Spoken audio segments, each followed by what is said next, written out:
Oh, my God. It's... Lou Hayward, your old boss, your best friend. But you're...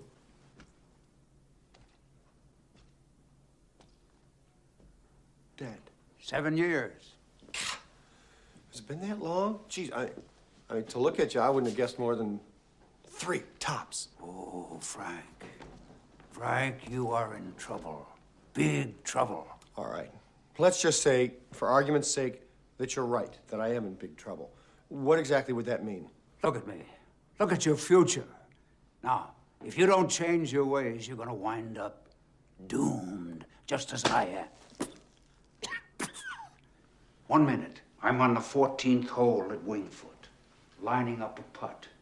A heart attack later, I'm a worm feast. No. You're not a worm feast. You're an hallucination brought on by alcohol, Russian vodka, poisoned by Chernobyl. I've been under a lot of pressure lately. I've been putting on a big... Silence! Ouch. I had it all. Ooh. I was a captain of industry. Feared by men, adored by women. Adored. Let's be honest, Lou. You paid for the women. I'm warning you, Frank. Don't waste your life as I did mine. Waste? How can you say that? You're a legend in this business. You're the man who invented the miniseries. Mankind should have been my business. Charity, mercy, kindness, that should have been my business. Don't wait. Get yourself involved. Now, it's too late for me, but it's not for you. You can be saved. In a world overflowing with movies, we need a hero. Someone to separate the bad from the good.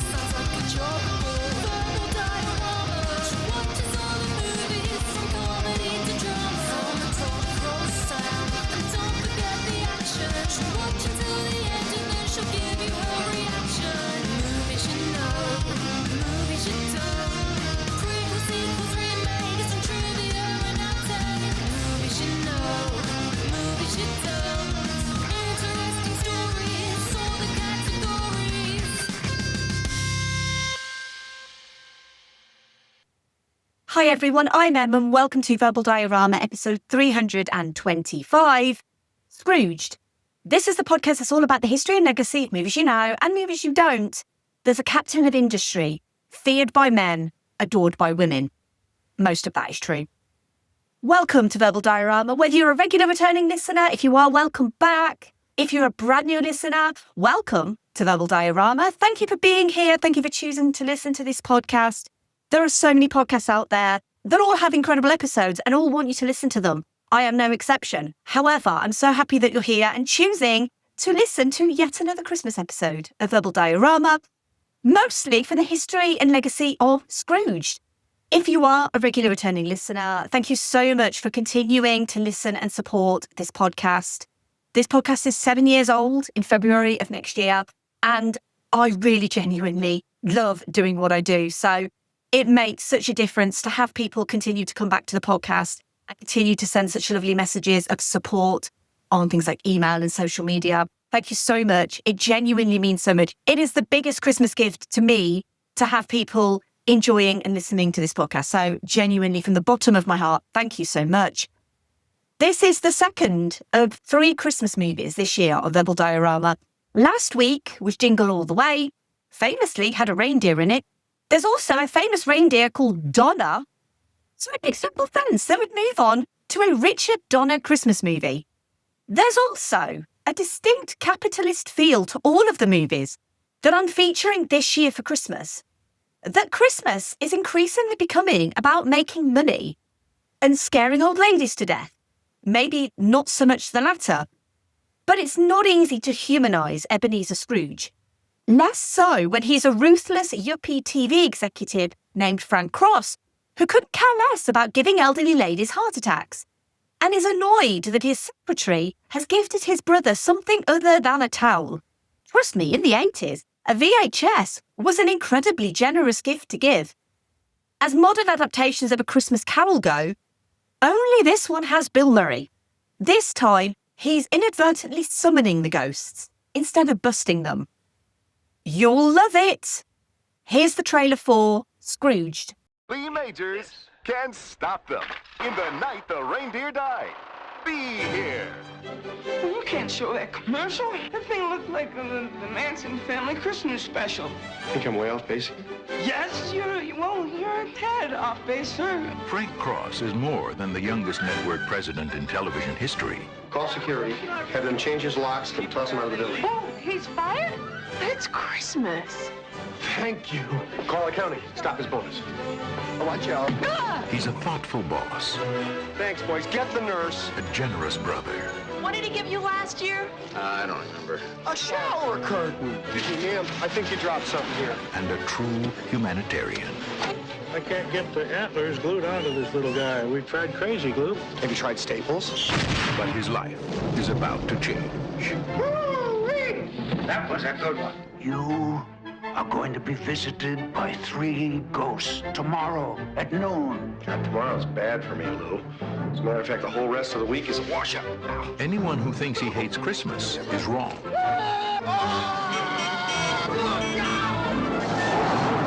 Go back to Jersey, you moron! It's ghosts he hates. I love that bit! I'm the ghost of Christmas present. Bill Murray, Karen Allen, It sounded like you'd seen a ghost. A ghost? John Forsythe, Bobcat Goldthwait, Hey! You glad to see me, or is this a shotgun in your pocket? You know this one?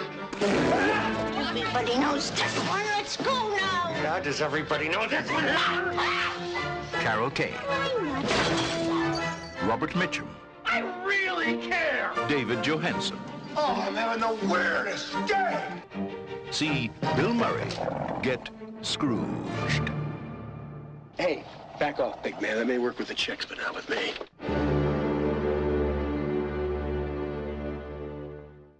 Frank Cross may be the youngest president of a TV network, but he's also cynical and mean-spirited, determined to milk every drop of profit he can from the Christmas season.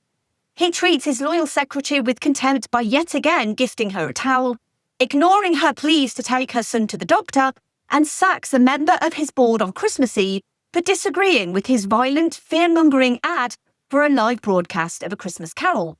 Not only that, but he's alienated himself from his loving and supportive younger brother. Frank is visited one night by the ghost of his mentor, who tells him if he doesn't change his miserly ways, he'll be visited by 3 spirits. Any guess what might happen next? Let's run through the cast. We have Bill Murray as Frank Cross, Karen Allen as Claire Phillips, John Forsythe as Lou Hayward, John Glover as Bryce Cummings, Bobcat Goldthwait as Elliot Loudermilk, David Johansen as the Ghost of Christmas Past, Carol Kane as the Ghost of Christmas Present, Robert Mitchum as Preston Rhinelander, Alfred Woodard as Grace Cooley, Nicholas Phillips as Calvin Cooley, and Michael J. Pollard as Herman. There's cameos, loads of cameos in this movie as well, by Lee Majors, John Houseman, and Robert Goulet, as well as Bill Murray's brothers, John Murray as James Cross, Brian Doyle Murray as Earl Cross, and Joel Murray as one of James Cross's house guests. Scrooged has a screenplay by Mitch Glazer and Michael O'Donoghue, was directed by Richard Donner, and was based on A Christmas Carol by Charles Dickens. And as long as Christmas movies keep getting made, so too will new versions of A Christmas Carol. There's actually one coming out this year in 2025 called Christmas Karma, directed by Gurinder Chadha. 182 years ago tomorrow, as of the general release date of this episode, Charles Dickens' novella A Christmas Carol, in prose, being a ghost story of Christmas, to give it its full title, was first published on the 19th of December 1843, the first edition of which sold out by Christmas Eve. Even back then in the 19th century, counterfeiting was a thing, and unsolicited copies of A Christmas Carol, as it was most commonly referred to, began to surface in January 1844. Dickens actually took legal action against the publishers of the counterfeit copies, but the publisher went bankrupt, and so his losses from the case meant smaller profits from the publication of A Christmas Carol than you might think. A Christmas Carol has never been out of print in 182 years, It's been translated into several languages and has had countless adaptations, over 150 actually, on stage, live action, animated films, television, radio adaptations, opera, ballet, graphic novels, as well as parodies and derivative works. The earliest adaptation was in February 1844, 2 months after the book's publication, a stage production running for 40 nights, which was sanctioned by Dickens himself. Speaking of counterfeits, by the end of February 1844, 8 rival productions of A Christmas Carol were also playing in London. A Christmas Carol captured the mid-Victorian revival of celebrations of the Christmas holidays, family gatherings, the giving and receiving of gifts, parties and seasonal food and drink, but most importantly to this story, the spirit of the season, and specifically focusing on a man who has none, Ebenezer Scrooge, reportedly based on 2 notorious misers, John Elwes, an MP who assumed a vast fortune but refused to spend his wealth, which had been estimated at a total of £74 million in 2018 money, or Jenny Wood, the owner of Gloucester Old Bank, who, despite a total wealth of over £100 million in 2018 money, refused to spend his own money, but instead chose to spend the city of Gloucester's money as the mayor of the city between 1811 and 1813. Both of these men died with extreme wealth accumulated, but in the case of Jemmy Wood, his coffin was said to have been stoned. A Christmas Carol has been adapted so many times because it's one of the greatest stories ever told. Adapting it to a modern audience is easy because everyone loves a good redemption arc. And when you have the director of Lethal Weapon and the star of Ghostbusters, you surely can't go wrong, right? It was the mid-80s when Michael O'Donoghue, the first head writer of Saturday Night Live and the first performer to deliver a line on the series, and his friend Mitch Glazer, a former journalist who worked for Crawdaddy, Rolling Stone and Playboy, and a good friend of John Belushi, teamed up to adapt A Christmas Carol for the modern, at the time, 80s audience. In 1977, Glazer had been the first journalist to publish a cover story on John Belushi, and he jumped at the chance when Belushi and his friend Dan Aykroyd asked him to write a movie for them. That movie was never made, but the experience of both Michael O'Donoghue and Mitch Glazer would link to them being tapped to write Scrooged.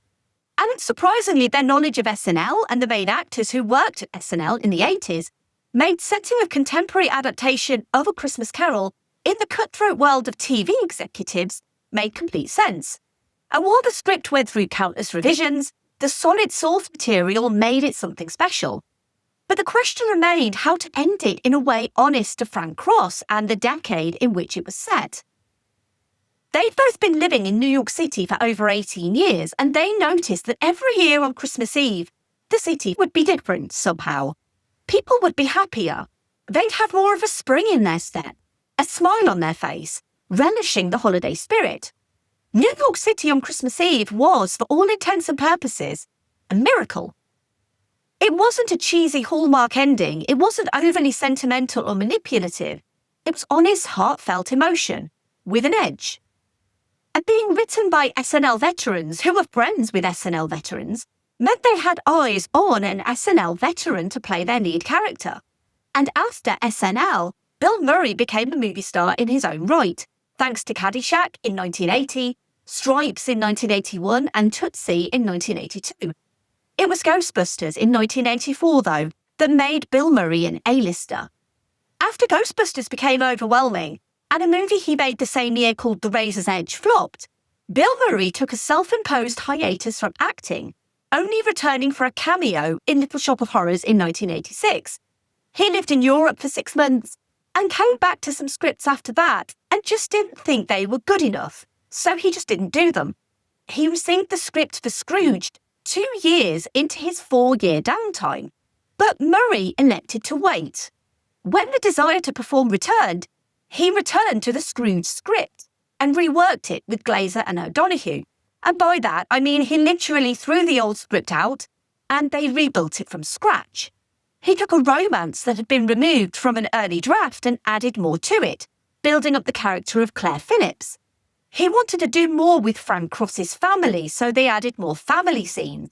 along with the character of Grace and her family becoming important to the plot too.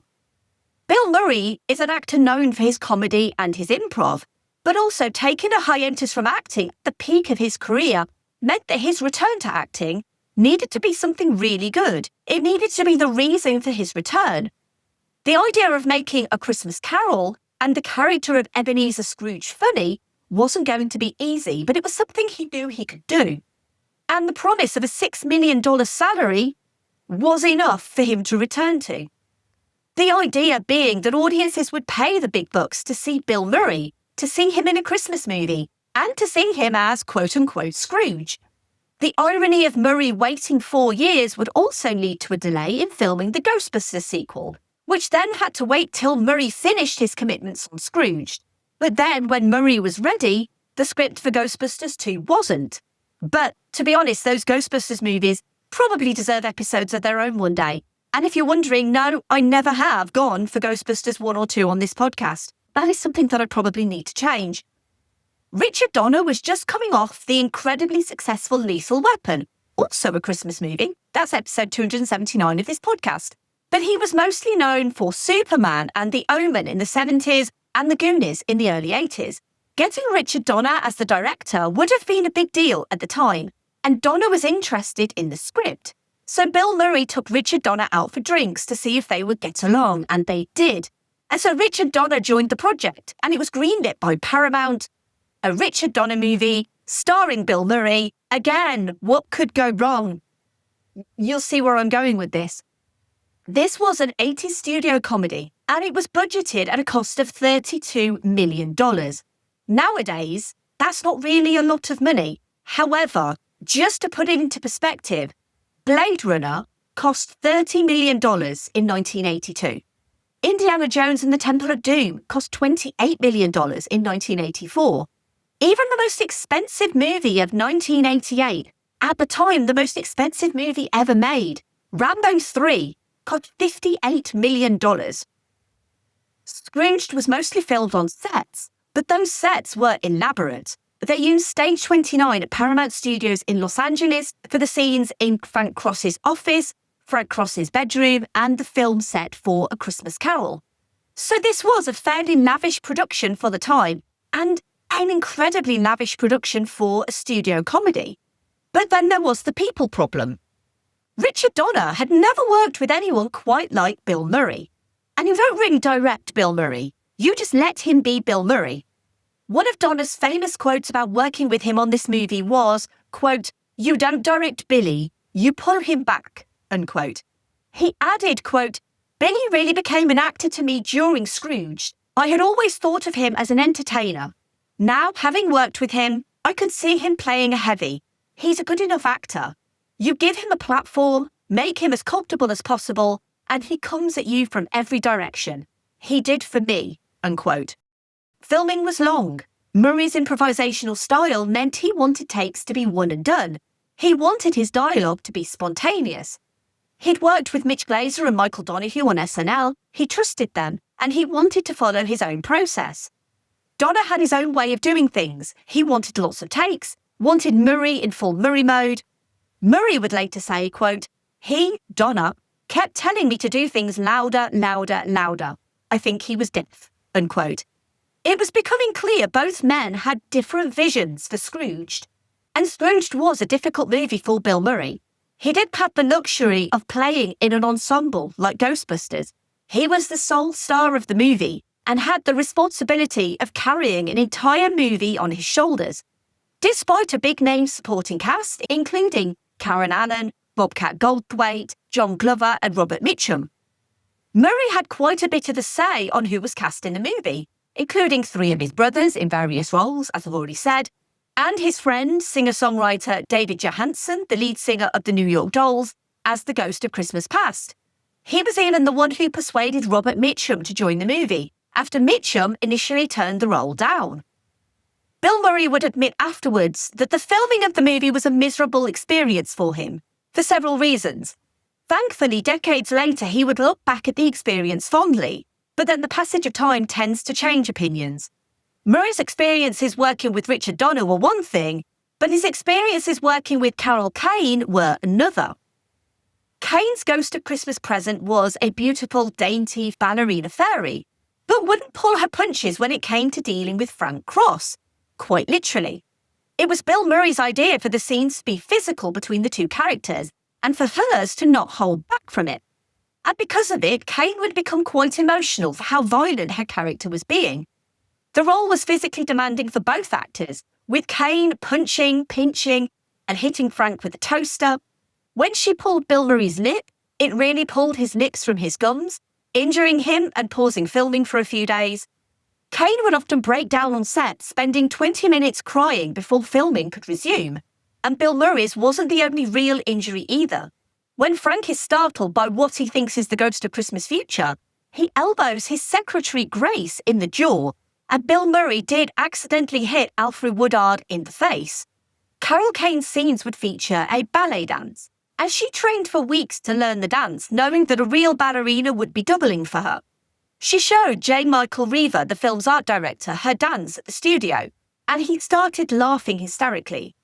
Kane tried so hard to learn the dance, and it just turned out to be really quite bad. So instead of having a perfect dance double, they got Kane to dance it for real, just to show the character trying to dance. Kane would graciously call the choice by Reaver and Richard Donner courageous and creative. She would have fond memories of working with Murray.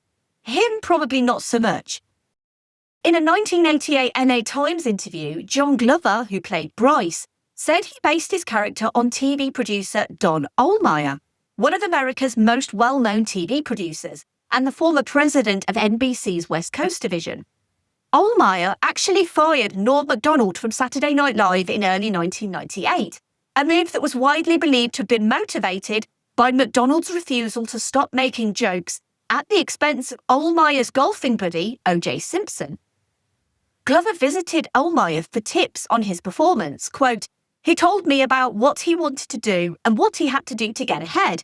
He did it ethically, but I concentrated just on the success and drive part of his character and forgot about his ethics," unquote. At the very start of the movie, we see exactly what Santa thinks of terrorists, as The Night the Reindeer Died plays out. Originally, Lee Marvin was cast as Santa Claus, but he died in August 1987 during pre-production. Lee Manger's action hero role was originally written for Chuck Norris, but reportedly Mel Gibson was also considered, and Richard Donner obviously had the guy on speed dial after Lethal Weapon. Everyone was attracted to the movie because of its great script, but there ended up being a lot of improvisation on set. Scenes were planned, but actors were encouraged to improvise, and often scenes were rewritten on set.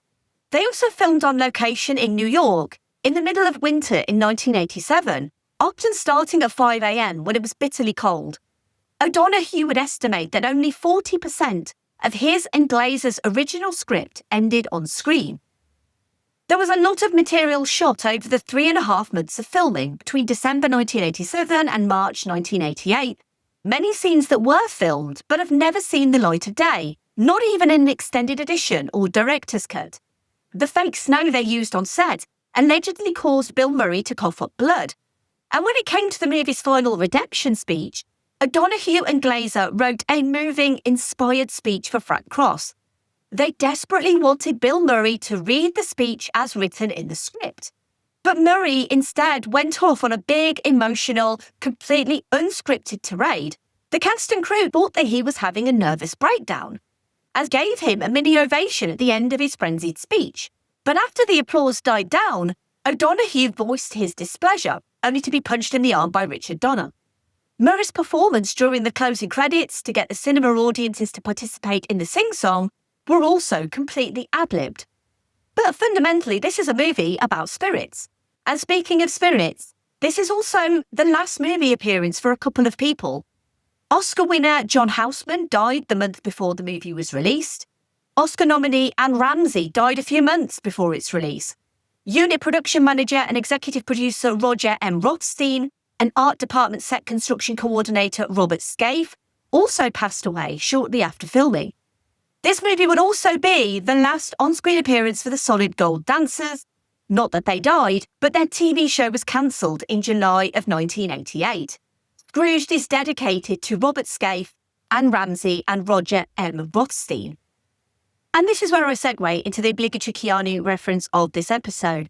And if you know what it is, it's where I try and link every movie that I feature with Keanu Reeves. For no reason other than he is no Scrooge and he is the best of men.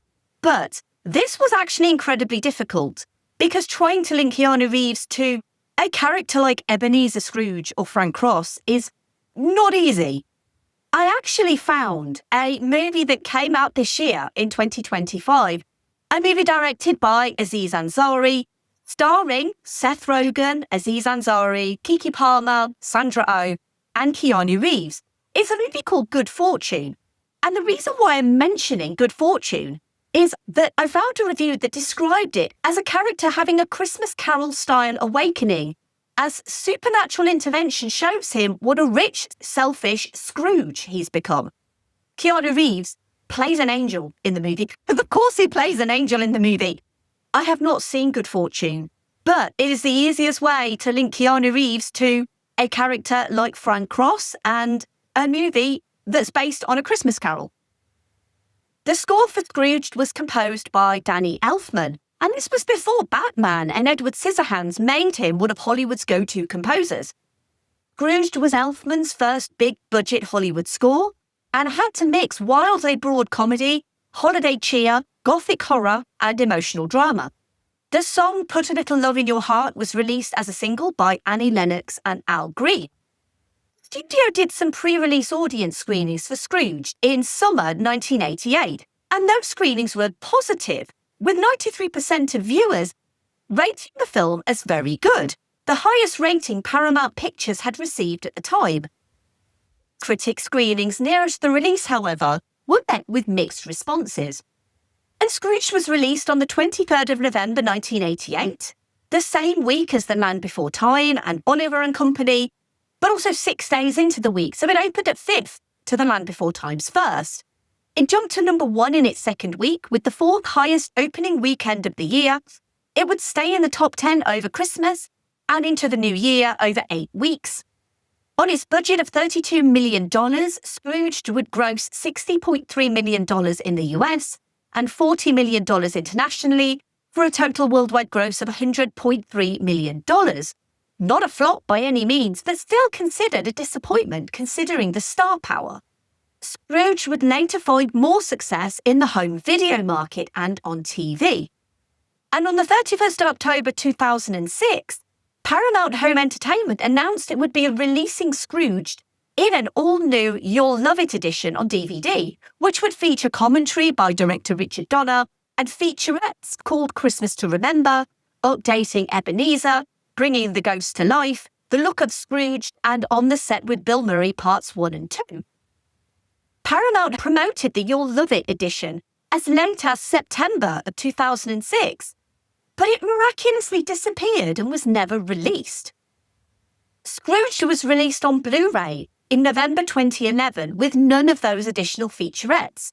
But then the 4K version of Scrooge, which was released on the 7th of November 2023 for the film's 35th anniversary, contained the missing commentary by Richard Donner and the featurettes A Christmas to Remember, Updating Ebenezer, Bringing the Ghost to Life, The Look of Scrooge, and On the Set with Bill Murray Parts 1 and 2. So we did get the You'll Love It edition eventually.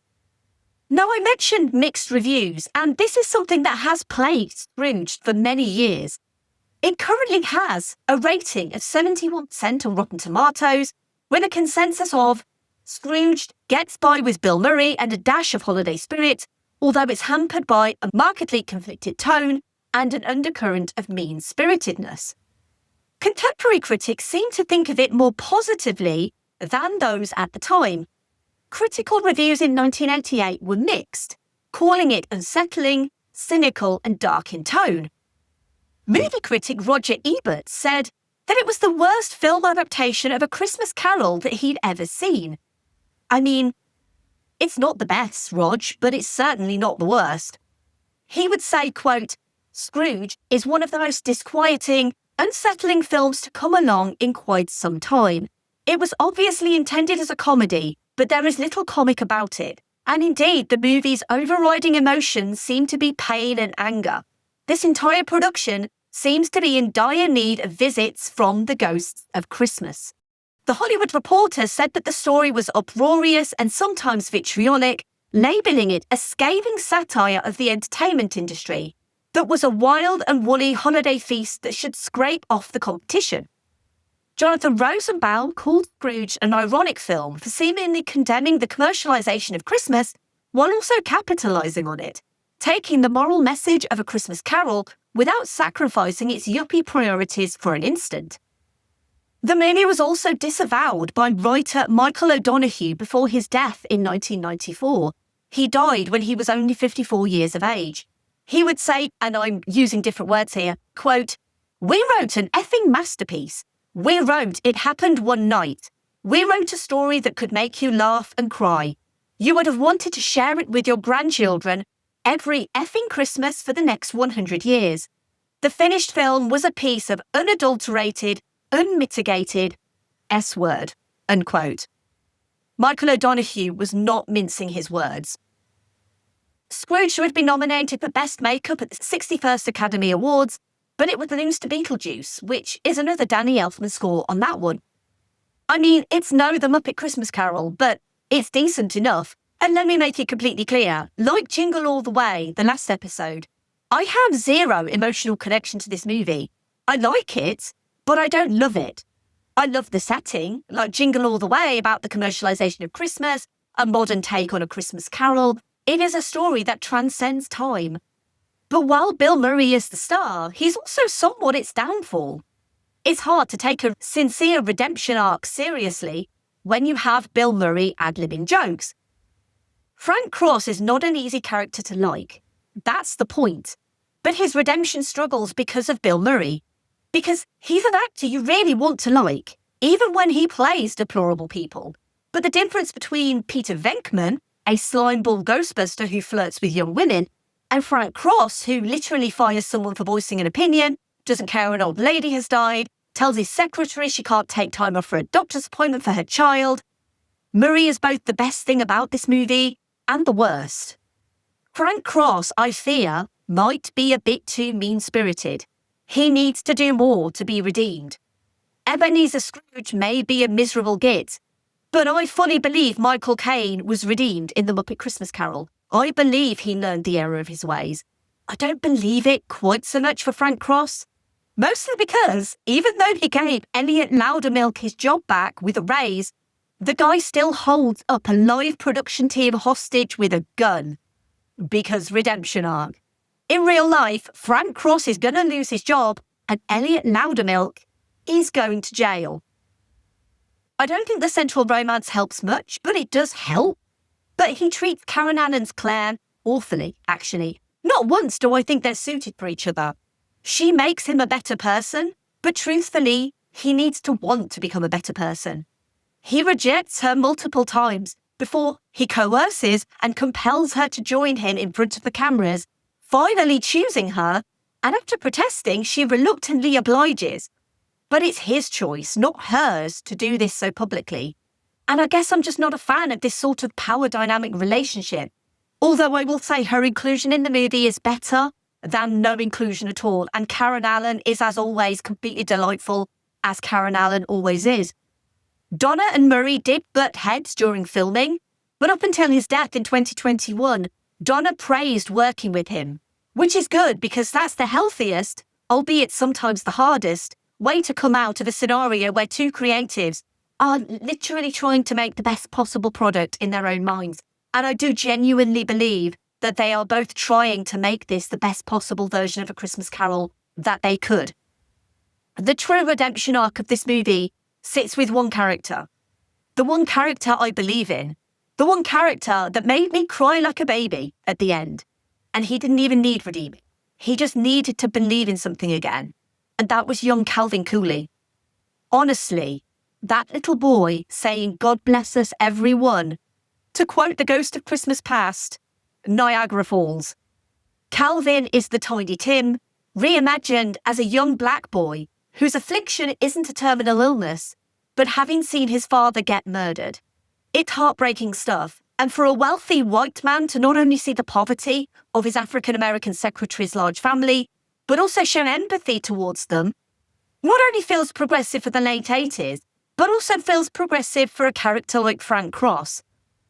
And I actually really like that about him, because he showed that empathy early on in the movie. He didn't wait until the end. And that is one great thing that I really loved about the choices that they made for that character. Scrooged does have a message, but it's so muddled because it can never seem to decide whether TV is good or bad. Frank Cross is on TV, telling people not to watch TV, but to spend time with their families instead. So is TV an inherently awful business, or is it the source of fond family memories? And maybe that's due to the time the movie was being made. With the global stock markets crashing in October of 1987, there was a general upset in the US at the time, and maybe that is why it feels so muddled. And yet Scrooged still more or less works, and credit must go mostly to Charles Dickens. Maybe Bill Murray looks so unhappy because he actually was. Maybe this is just the ultimate method acting. I did laugh a little at the supposed scenes of the past where they just stuck a long wig on him because he still looks the same age. It sounds like I'm really pushing back on this movie, but there is a lot that I like about it. The Ghost of Christmas Future is legit terrifying, as he should be. Him coming over the TV screens is a truly great scene that I wish I could have found out more about, but there was simply nothing on the internet that I could find about the Ghost of Christmas Future. The souls in his chest, so nice Frank had to look twice. I really love that effect. I think it's absolutely terrific. I really like the Night the Reindeer Died sketch. I'm pretty sure that's also the plot for Violent Night, which is a very fun Christmas movie as well. This is not supposed to be for children, and a more modern, grown-up interpretation of A Christmas Carol is actually very welcome. The themes are pretty universal: goodwill towards all men, greed, forgiveness, regret, love, family, friendship, charity, mercy, kindness. It can all be boiled down to one simple idea: be a good person who dedicates their life to making the lives of others better. The production design is great, the costume and character work for the ghosts is great, the Danny Elfman score is great, Alfred Woodard is great, as she always is. The fake snow was probably toxic, so not so great. Carol Kane got to beat down on Bill Murray for a bit. A Christmas Carol, literally. The makeup making John Forsythe look like he'd just crawled out of a grave is great. In many ways, this movie was ahead of its time, and it is incredibly underrated, possibly even by me. Frank's trailer for A Christmas Carol is so ridiculous, so violent, and so depraved, it may be something a TV network of today would use to get people watching. The King's Speech with screaming and explosions, I'd watch it. But while I admittedly merely like this movie, many people love it because it's so unique. It found new life on VHS and DVD and TV. It's become more beloved as the years have passed. If you love A Christmas Carol and you love Bill Murray at his peak, there is a lot to love here. In 2015, IGN named it the 11th best holiday movie of all time. In 2016, Empire listed Scrooged as the 7th best Christmas film. And in 2017, Time Out and Consequence of Sound listed it as respectively the 12th best and 23rd best Christmas film. That same year, Collider named it the 5th best adaptation of A Christmas Carol. And yes, I guess I find it hard to not compare it to The Muppet Christmas Carol, which is the best adaptation of the story. That is on me. But if we can take anything from this movie, it's that Christmas Eve is the one night of the year when we all act a little nicer, we smile a little easier, we cheer a little more. For a couple of hours out of the whole year, we are the people that we always hoped we would be. Except we should be that 365 days of the year. And hopefully, after the events of this movie, Frank Cross did. But it's great that you've listened to this episode. Now more than ever, it is important to remember the true meaning of Christmas. Don't miss Richard Donner's immortal classic Scrooged. Your life might just depend on it. Thank you for listening. As always, I would love to hear your thoughts on Scrooged, and thank you for your continued support of this podcast. If you want to show your support in multiple different ways, you could leave a rating or review wherever you found this podcast.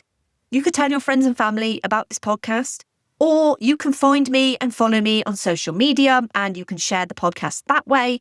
I am at Verbal Diorama. You can share posts, like posts, comment on posts.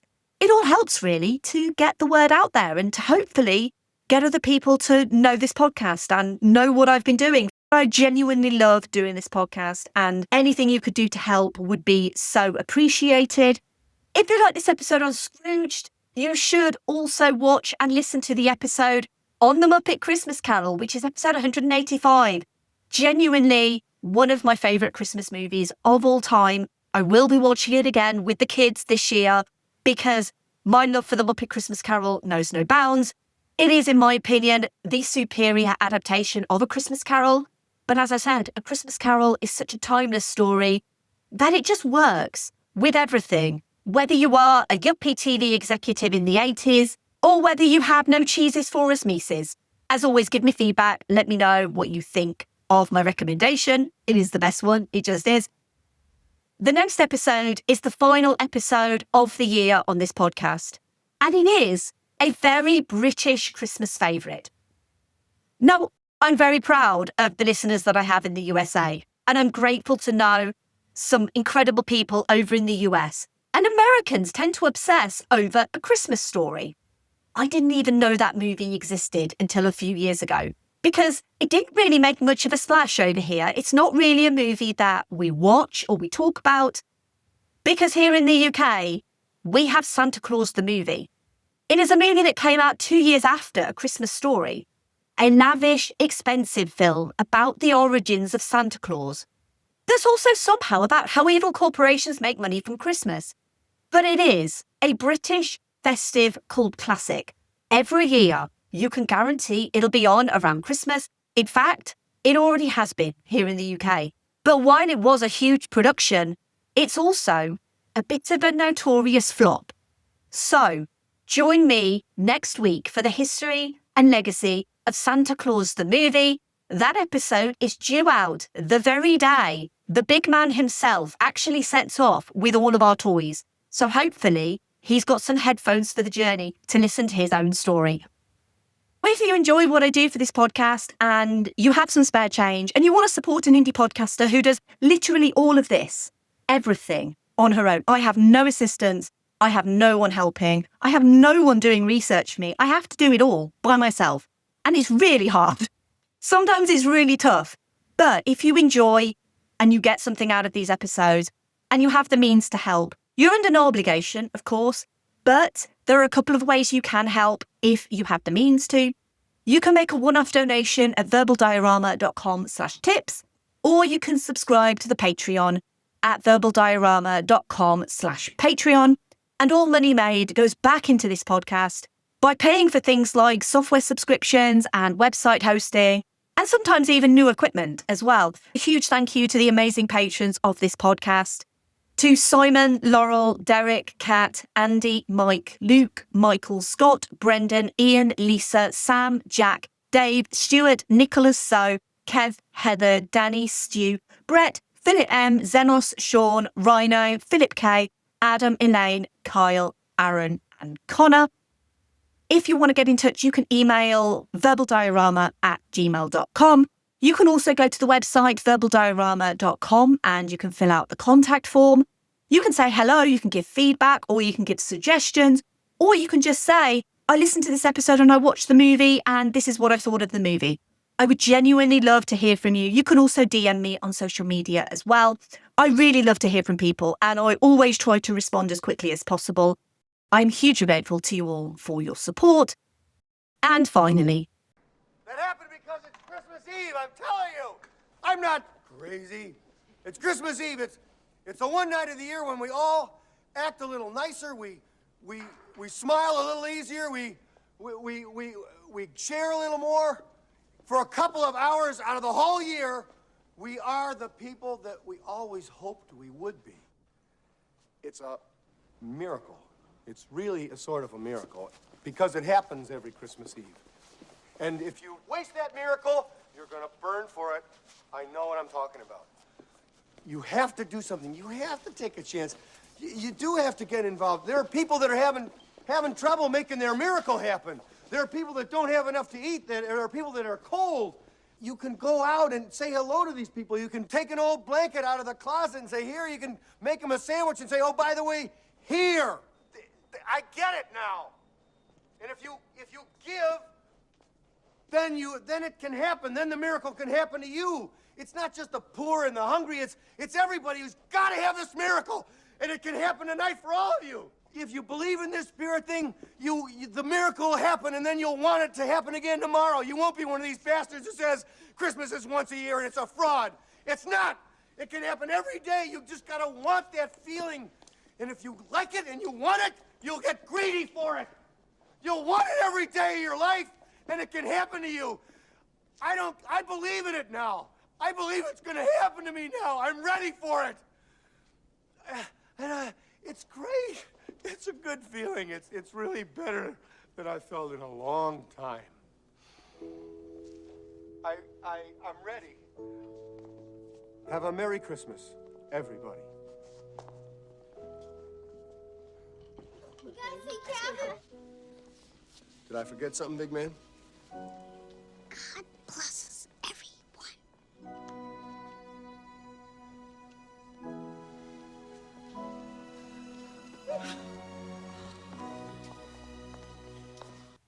Bye. Movies you know.